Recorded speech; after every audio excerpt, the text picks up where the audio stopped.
September 17 అనగానే తెలంగాణ సమాజంలో ఒక అలజడి చెలరేగుతుంది. అన్ని పార్టీలు తమ తమ స్టాండ్‌లు వ్యక్తం చేస్తాయి. ఎదుటి పార్టీలు విమర్శిస్తాయి. మళ్ళీ కేల్కతం దుకాణ్ బంద్. మళ్ళీ సంవత్సరం దాకా మనం మాట్లాడం. సెప్టెంబర్ నెలలో ఈ వివాదం మొదలవుతుంది. సెప్టెంబర్ 15, 17 తర్వాత మళ్ళీ సద్దుమణుగుతుంది. మళ్ళీ వచ్చే సంవత్సరం సెప్టెంబర్ దాకా ఇది ఆలోచన చేస్తుంటాం. తెలంగాణ ఉద్యమాన్ని ఏదైతే భూమి కోసం, భుక్తి కోసం, విముక్తి కోసం తెలంగాణ సాయుధ రైతాంగ పోరాటాన్ని ఆహ్వానించే చర్యలు జరుగుతుంటాయి. అందులో పాల్గొనని వాళ్ళు కూడా ఇవాళ త్యాగం చేసిన వాళ్ళకి ఆ పేరు చెప్పుకుంటుంటారు. ఇది పిలిచే క్రమంలో సెప్టెంబర్ 15 ఏమని పిలవాలి అని మనం చూసుకుంటే చాలా గమ్మతైన సమాధానం వస్తుంది. ఏ స్వాతంత్ర ఉద్యమానికి కూడా ఇట్లాంటి దుర్గతి పట్టలేదంటున్నారు. ప్రపంచంలో అతిపెద్ద సాయుధ రైతాంగ పోరాటం మన దేశంలో జరిగింది. ప్రపంచంలో ఎక్కడా లేని విధంగా ఒక సంస్థానం అప్పటికి స్వాతంత్రం వచ్చిన భారత్లో విలీనం కావడానికి ఇంత పెద్ద చర్య ఎప్పుడు జరగలేదు. అటువంటిది పోలీస్ యాక్షన్ అంటాం, లేకుంటే ఆపరేషన్ పోలో అంటాం. వీటన్నిటి ప్రజల త్యాగాలను, బలిదానాలను పక్కన పెట్టి ఇవాళ ఈ పేరులో ఏముంది అన్నట్టు పేరు కోసం ఏ పేరు పెట్టాలి ఉద్యమానికి, ఏ పేరు పెట్టాలి విజయానికి అనే దాని మీదే వివాదాలు నడుస్తున్నాయి. విమోచన, విలీనమా, విద్రోహమా? సరే, విద్రోహం అన్న వాళ్ళు ఇప్పుడు మావోయిస్టులు అది చర్చలకు సిద్ధం అంటున్నారు, కేంద్ర ప్రభుత్వం చర్చలకు అంటున్నారు. అనుభవానికి వస్తే తత్వం బోధపడ్డది, అది వేరు. కానీ విలీనమా, విమోచన, ఈ రెండింటి మధ్యన పోటీ జరుగుతుంది. ఆ ఉద్దేశం ఏంటంటే విమోచన కరెక్టే, విలీనం కరెక్టే. విమోచన అంటే ఒక దుర్మార్గమైన నియంతృత్వ పాలన నుంచి ప్రజలు విముక్తి అయినారు. విముక్తి అనగానే ఏదో ముస్లిం నుంచి విముక్తి అయినట్టు, లేకపోతే ముస్లిం రాజు నుంచి విముక్తి అయినట్టు కరెక్ట్ కాదు. అసలు ఈ ఉద్యమానికి మత రంగు పులమడం తప్పు. కనుక మత రంగు పులమడం వల్ల వచ్చిన సమస్య విమోచన అనగానే కమ్యూనిస్టులు కానీ, కాంగ్రెస్ వాళ్ళు కానీ, ఇతర సెక్యులర్ పార్టీలు అని చెప్పుకునే వీళ్ళందరూ, బీఆర్ఎస్ కానీ, ప్రాంతీయ పార్టీలు ఏవైనా సరే వ్యతిరేకిస్తున్నారు. అంతకుముందు తెలుగుదేశం అయినా సరే, ఇప్పటిదాకా ఉన్న ప్రాంతీయ పార్టీలు ఏవైనా సరే, సమైక్య ఆంధ్ర రాష్ట్రంలో అదే జరిగింది, ఇప్పుడు ప్రత్యేక తెలంగాణ రాష్ట్రంలో అదే జరిగింది. విలీన దినోత్సవం జరుపుతామని బీఆర్ఎస్ పార్టీ ఆర్భాటంగా ప్రకటించి తెలంగాణ ఉద్యమంలో పెద్ద ఎత్తున గత కాంగ్రెస్ ప్రభుత్వం జరపడలేదని విమర్శించి, తీరా తెలంగాణ వచ్చినాక, ప్రభుత్వంలోకి వచ్చినాక గత 10 ఏళ్లలో 8 ఏళ్ళు ఏమీ జరపలేదు, ఏ ఉత్సవం జరపలేదు. 2021 తర్వాత మేల్కొని కేంద్ర ప్రభుత్వం 2023లో అధికారికంగా జరుపుతా అంటే అప్పుడు మాత్రమే దాన్ని విలీన దినోత్సవంగా కూడా కాదు, ప్రజాస్వామ్య దినోత్సవంగా జరుపుతామని చేశారు. బాగానే ఉంది. కానీ ఇప్పుడు 3 పార్టీలు 3 తలా ఓ దిక్కు మాట్లాడుతున్నారు. విమోచన అనేమో బీజేపీ అంటుంది, విలీనం అనేది కాంగ్రెస్ అంటుంది, కమ్యూనిస్టులు కూడా విలీనం అంటున్నారు. మూడో పార్టీకి నేను చెప్పాను, విద్రోహం అనే పార్టీ గతంలో చాలా పెద్ద ఎత్తున ఉండేది, పోస్టర్లు వేసేవాళ్ళు. ఇప్పుడు అవి లేవు. వాళ్ళ కష్టాల్లో వాళ్ళు ఉన్నారు. ఈ రెండింటిని చూస్తే ఈ మూడిట్లలో ఏమని పిలవాలి అని తెలంగాణ తల్లి ఘోషిస్తున్నట్టున్నాడు. 17 సెప్టెంబర్ని ఏమని పిలవాలి? నిజంగా చెప్పానంటే పక్కన ఉన్న అంతకుముందు హైదరాబాద్, కర్ణాటక, హైదరాబాద్ మహారాష్ట్రలో 2008 నుంచేనేమో మహారాష్ట్రలో, 13 నుంచేమో 21 నుంచేమో కర్ణాటకలో, ఈ 2 రాష్ట్రాలలో జరుగుతూనే ఉన్నది. ప్రభుత్వం అధికారికంగా విలీన దినోత్సవం జరుపుకుంటుంది. పేరు ఏదైతే ఏంది, అందరూ కలిసి రాష్ట్ర ప్రభుత్వం అధికారికంగా ఎందుకు చేయలేకపోతుంది అంటే ఖచ్చితంగా ఎంఐఎంకి భయపడే చేస్తలేదు. దీన్ని ఇట్లా చూడొద్దని కూడా అంటున్నాను ఎప్పటి నుంచి కూడా.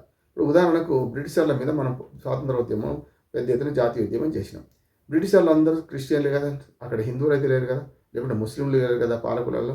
అటువంటి అప్పుడు జాతీయోద్యమాన్ని ముస్లింలు మన క్రిస్టియన్లకు వ్యతిరేకంగా భావించినట్టు కాదు కదా. ఒరే తెల్ల కుక్క, తెల్ల నక్క అంటాం మనం, అల్లూరి సీతారామరాజు సినిమాలు అంటాం. అటువంటి అప్పుడు తెల్ల కుక్క అనే క్రిస్టియన్ల కోపం వస్తలేదు కదా.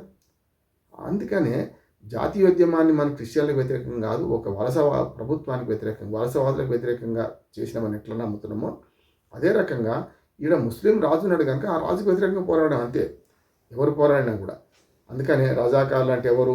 కేవలం ముస్లింలని ప్రచారం చేసేవాళ్ళు ఉన్నారు. రజాకార్లలో విష్ణు ద్వారా కూడా దాని కెప్టెన్ ఉపాధ్యక్షుడిగా ఉండేవాడు. కాసిం రజ్వీ అధ్యక్షుడిగా ఉంటే రజాకార్ల సంఘానికి ఆయన ఉపాధ్యక్షుడు ఉండేవాడు. మరి విష్ణువుడి ద్వారా ఎవరు? రెడ్డి, మన రెడ్డి కదా, అట్లాగే హిందువే కదా. ఇట్లా చూసుకుంటే ఆనాడు జాగీర్దారులు, భూస్వాములు అందరూ కూడా, అటు జాగీర్దారులు ముస్లింలు ఉన్నారు, హిందువులు ఉన్నారు. కానీ 80% మంది హిందువులు జాగీర్దారులుగా ఉన్నవాళ్ళు ఉన్నారు, మక్తేదారులుగా ఉన్నవాళ్ళు ఉన్నారు. అట్లాగే నిజాము పదఘట్టనలో రజాకార్ల పేరు మీద జరిగిన అకృత్యాలు అంతా ఇంత కావు కదా. వాటిని మాట్లాడాలంటే ఇప్పుడు ఆనాడు పోరాటం చేసిన కమ్యూనిస్టులు భయపడుతున్నారు, ఆనాడు పోరాటం చేసిన కాంగ్రెస్ వాళ్ళు భయపడుతున్నారు, ఆర్య సమాజీయులు భయపడుతున్నారు. నేనేమంటున్నానంటే ఇప్పుడు దాన్ని ఒక ముస్లిం రాజుకు వ్యతిరేకంగా ఏదో మొత్తం గెలిచింది హిందూ సమాజం అనే భావనను బీజేపీ కానీ, హిందూ మత శక్తులు ముందుకు తీసుకురావడం వల్ల అటు పక్కన వాళ్ళు దీనికి వ్యతిరేకంగా మాట్లాడుతున్నారు. ఈ రెండింటి మధ్యన ఉద్యమం పేరుతో సహా అంత బదనం అయిపోతుంది కదా. నిజంగా చరిత్ర పిల్లలకి ఏం నేర్పుతుంది? ఈ వివాదం ప్రతిసారి ఇట్లా ఎందుకు ఉండాల్సి వస్తున్నది అంటే, లోక్సత్తా ఉద్యమ సంస్థ తర్వాత పార్టీ కూడా ఒక మంచి పిలిపిచ్చింది. అయ్యా, విలీనము, విద్రోహము, విమోచన అని కొట్లాడుకోకండి. అప్పటిదాకా ఉన్న నియంతృత్వ పాలనకు వ్యతిరేకంగా ప్రజలు ఉద్యమించారు. ఉద్యమం తర్వాత భారతదేశంలో కలిసిన తర్వాత మొట్టమొదటిసారి, అప్పటికి 250 ఏళ్ళ నుంచి వాళ్ళు పాలిస్తున్నారు కదా, కుతుబ్ షాలు లేకుండా అసఫ్ జాహీలు. కనుక అదంతా రాచరిక పాలన. రాచరిక పాలన నుంచి ప్రజాస్వామ్య పాలనలోకి వచ్చినాం. అది కాదు మనకు జరిగిన మార్పు, ఇమీడియట్ మార్పు. మీ పేర్లు ఏమైనా పెట్టుకుంటే లాభమైంది. ప్రజాస్వామ్య దినోత్సవంగా జరుపుకుంటే బాగుంటుంది. తెలంగాణ ప్రజాస్వామ్య దినోత్సవం. లేకపోతే అంతే తెలంగాణ అంటే, ఎందుకంటే హైదరాబాద్ స్టేట్ అంటే మళ్ళీ అదొక సమస్య, మిగతా ప్రాంతాలకు పోయినాయి కదా. కనుక తెలంగాణ ప్రజాస్వామ్య దినోత్సవం. కానీ అది విడిచిపెట్టి సమైక్యత దినోత్సవం అని పోయినసారి కాంగ్రెస్ పార్టీ కలిపి, ఆగస్టు 20th రాజీవ్ గాంధీ బర్త్డే, ఆ రోజు జాతీయ సమైక్యత దినం జరుపుకుంటాం. మళ్ళీ ఒక సమైక్యత దినం ఏంటంటే ఈసారి ప్రజాపాలన దినోత్సవం అంటున్నారు. అంటే ఎన్ని పేర్లు పెడతారు? ఇప్పటికే 3 పేర్లు ఉన్నాయి. ఆ 3 మరో 3 పేర్లు వచ్చినాయి ఇప్పుడు, అంతే కదా. ప్రజాపాలన దినోత్సవం, సమైక్యత దినోత్సవం, ప్రజాస్వామ్య దినోత్సవం.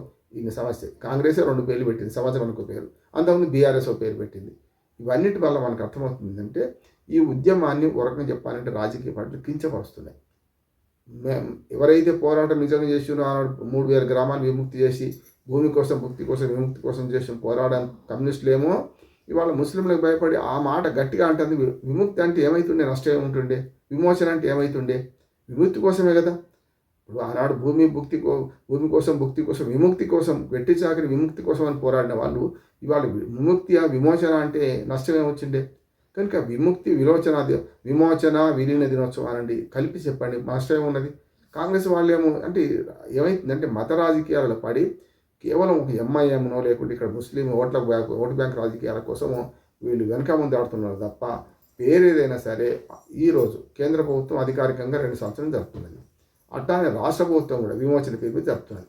పేరేదైనా సరే జరుపుతుంది కదా. అట్లానే రాష్ట్ర ప్రభుత్వం కూడా పేరేదైనా సరే వచ్చే సంవత్సరానికైనా ఖచ్చితంగా రాష్ట్ర ప్రభుత్వం అధికారికంగా జరిపితేనే మంచిది. లేకపోతే గతంలో బీఆర్ఎస్ ఎట్లా ఫెయిల్ అయిందో ఇప్పుడు కాంగ్రెస్ కూడా అదే ఫెయిల్ అవుతుంది. రేపు ఖచ్చితంగా మరి ఈ ఉద్యమం ఫలితాలు అనుభవించిన ప్రజలకు అర్థం కావాలంటే, కొత్తగా విద్యార్థులకు, కొత్త తరానికి అర్థం కావాలంటే, దాన్ని రాజకీయంగా చూడకుండా సామాజికంగా తెలంగాణ ఉద్యమ చరిత్రలో మంచి మైలురాయి కనుక చేసుకుంటూ పోతే బాగుంటుంది. దానికి ఏ పేరు పెట్టినా సరే అధికారికంగా రాష్ట్ర ప్రభుత్వం జరపాలని నా కోరిక. అప్పటిదాకా ఈ ఉద్యమం మీద ఒక రకంగా సెప్టెంబర్ 17th మీద మనకి ఇన్ని అనుమానాలు రేకెత్తిస్తుంటే రేపటి భవిష్యత్ తరాలకు మనం ఏం చెప్తున్నామని అర్థం చేసుకోవాల్సిన అవసరం రాజకీయ పార్టీలు అన్నిటికీ ఉంది.